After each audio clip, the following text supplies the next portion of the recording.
The sound of Victoria's laughter still echoed in Marcus Chen's ears as he pulled his battered Honda Civic through the rusted gates of Thornfield Manor. Her voice had been shrill with triumph when she'd seen him loading his meager possessions into the back seat that morning. "Going back to your precious family dump, are you?" she had sneered from the doorway of their former penthouse. "Good luck living in that crumbling relic. Maybe the ghosts will keep you company since no one else will." Marcus had said nothing, simply closed the trunk and driven away without looking back. Let her think what she wanted. After 18 months of bitter divorce proceedings, he was too exhausted to correct her assumptions anymore. The mansion loomed before him now, its Gothic silhouette cutting against the gray October sky. To most people, Thornfield Manor looked exactly as Victoria described Ida, a crumbling Victorian monstrosity with boarded windows, peeling paint, and ivy creeping up its weathered stone walls. The local historical society had tried to have it condemned twice in the past decade. Marcus parked in the circular driveway, weeds pushing through cracks in the old cobblestones. He sat for a moment, remembering the last time he'd been here 3 years ago for his grandfather's funeral. Even then, the old man had been eccentric, living alone in this massive house with no electricity or running water, claiming he preferred a simple life.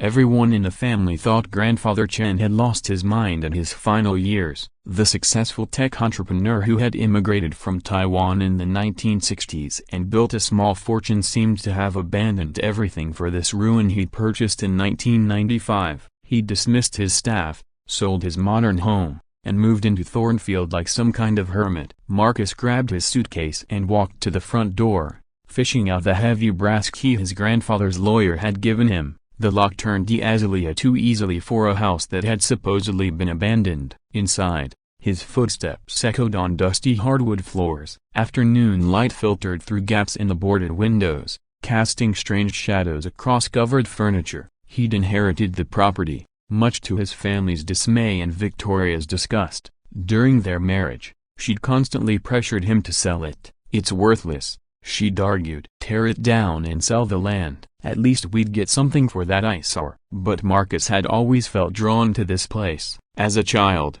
he'd loved visiting his grandfather here. Before the old man had become reclusive, something about Thornfield had always felt like home in a way his sterile corporate life never had. He climbed the grand staircase to what had been his grandfather's study. This room, unlike the others, wasn't dusty. In fact, it looked recently used. Papers sat neatly stacked on the massive oak desk, and a laptop definitely not 3 years old sat open beside them. Marcus frowned and moved closer. The laptop screen showed a financial portfolio interface. His breath caught as his eyes scanned the numbers. The account balance read $47,326,891. His hands trembling, he opened the desk drawers. Inside were neat folders labeled with various investment firms, banks, and cryptocurrency exchanges. As he rifled through them, a pattern emerged. His grandfather hadn't been a hermit at all. He'd been running a sophisticated investment operation from this seemingly abandoned house,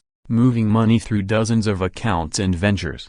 A letter addressed to Marcus sat in the center drawer. "My dear grandson, if you're reading this, then the lawyers have finally given you access to Thornfield, and you've been smart enough to look beyond appearances. I always knew you had the most sense of anyone in the family. For the past 20 years, I've been playing a game. Everyone assumed that because I chose to live simply, I had lost my wealth. The truth is quite different. Living here, away from the scrutiny and expectations, allowed me to focus entirely on growing our family's fortune. No one bothers to audit a crazy old hermit. The accounts you've discovered represent only a portion of what I've built. The real treasure requires a bit more work to access." Marcus's heart pounded as he continued reading.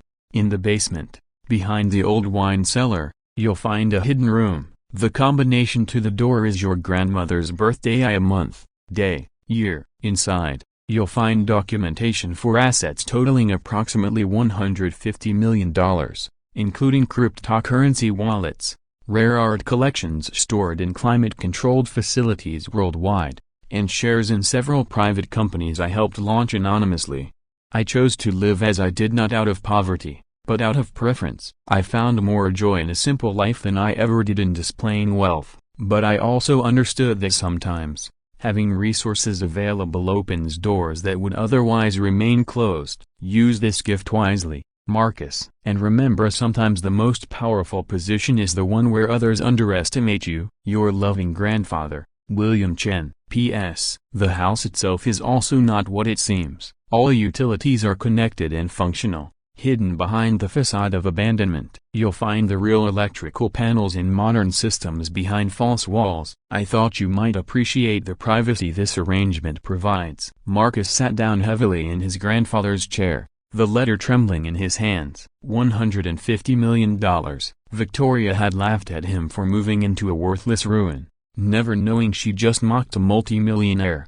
Over the next few hours, he explored the house with new eyes. His grandfather had been brilliant. Behind boarded windows were modern, energy-efficient panes. The broken heating system was actually a state-of-the-art geothermal setup, completely hidden. Even the overgrown grounds concealed a sophisticated security system. In the hidden basement room, Marcus found meticulously organized files detailing investments in emerging technologies, rare earth minerals, and cryptocurrency purchased when Bitcoin was under $1. His grandfather had been decades ahead of trends, quietly accumulating wealth while the world thought he lost his mind. That evening, as Marcus sat in the restored study now revealed to be a high-tech command center disguised as a Victorian relic, his phone buzzed with a text from Victoria. "Hope you're enjoying your haunted house. Don't let the roof cave in on you. Die." Marcus smiled and set the phone aside without responding. Tomorrow, he would begin the process of accessing his inheritance. He would hire the best financial advisors, establish charitable foundations, and perhaps even start the technology company he'd always dreamed of launching. But tonight, he simply sat in his grandfather's chair, looking out at grounds that appeared overgrown but were actually carefully maintained by a landscaping crew that came at night. The irony wasn't lost on him. Victoria had fought so hard for half of what she thought was his modest portfolio, never realizing that the real fortune was in the one asset she'd most wanted him to discard. His grandfather had been right about the power of being underestimated. For 18 months, Victoria's lawyers had painted him as a struggling middle manager clinging to a worthless piece of real estate. They'd been so focused on the penthouse, the cars, and the visible assets that they'd never bothered to investigate the crumbling mansion he'd inherited.